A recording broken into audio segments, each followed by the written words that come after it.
Human, Humans are herd animals. We want to fit in, to bond with others, and to earn the respect and approval of our peers. Such inclinations are essential to our survival. For most of our evolutionary history, our, our ancestors lived in tribes. Becoming separated from the tribes, or worse, being cast out, was a death sentence.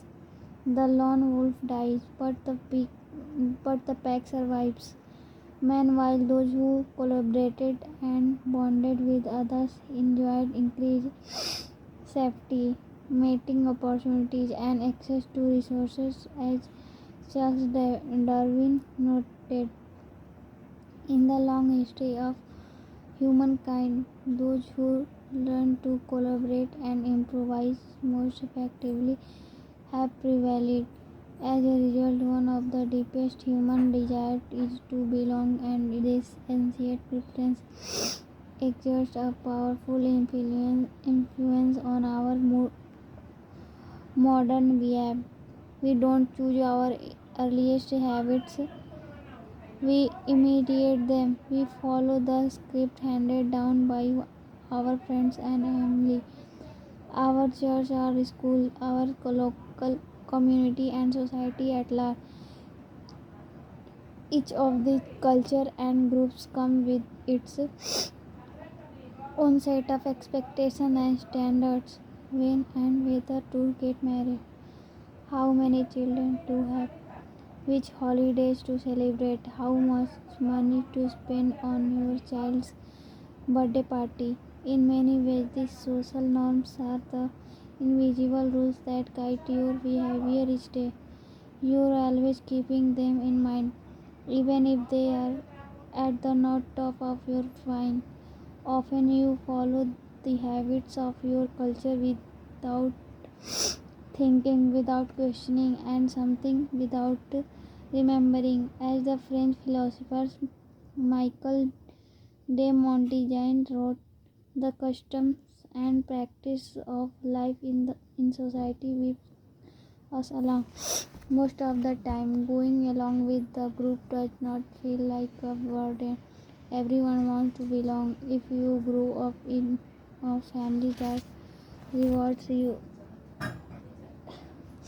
for your chess skill, playing chess will seems like a very attractive thing to do.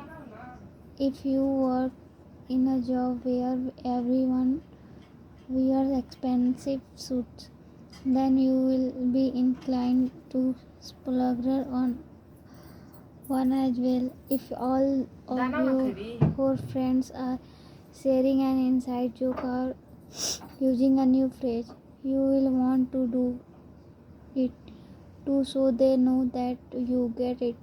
Behaviors are attractive when they help us fit in.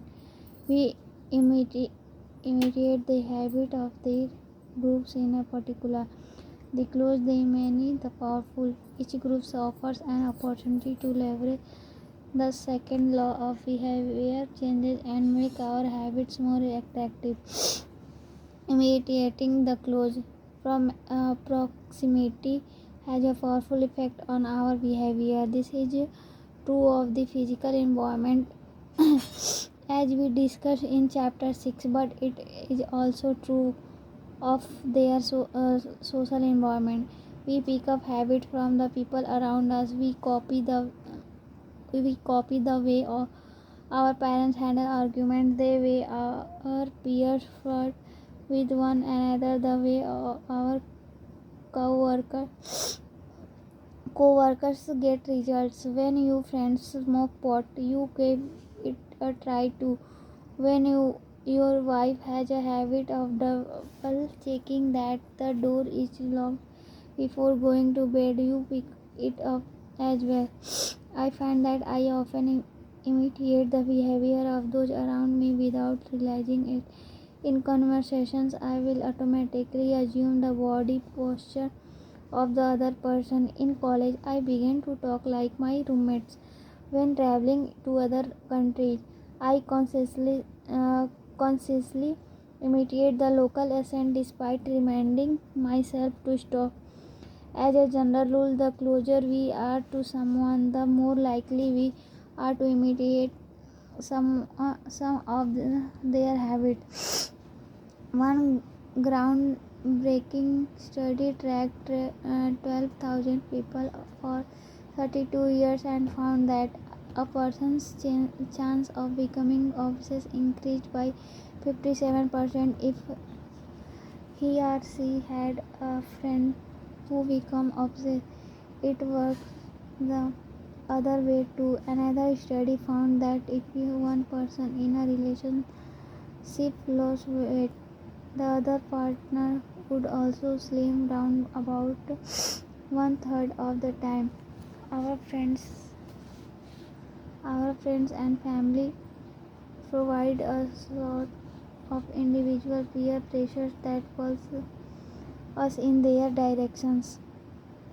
Of course, peer pressure is bad only if you are surrounded by bad influence. When astronaut Mike Massimino was a graduate student at MIT, he took a small robotic classes. Of the 10 people in the class, 4 become astronauts. If your goal was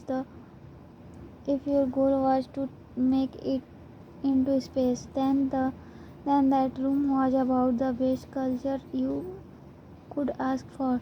Similarly, one study found that the higher your best friend IQ at age 11 or 12, the higher your IQ would be at age 15. Even after controlling for natural levels of intelligence, we soak up the qualities and practice of those around us.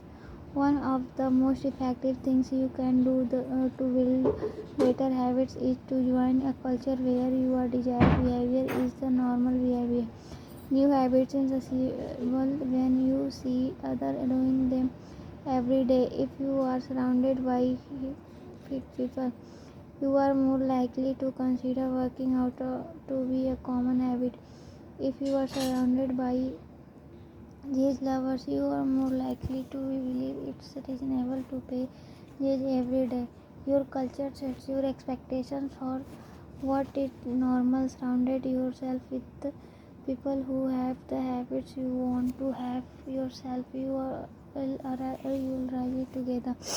To make your habits even more attractive, you can take the strategy one step further. Join a culture where your desired behavior is the normal behavior and you already have something in common with the group. Step Gum, an entrepreneur in New York City, runs a comedy called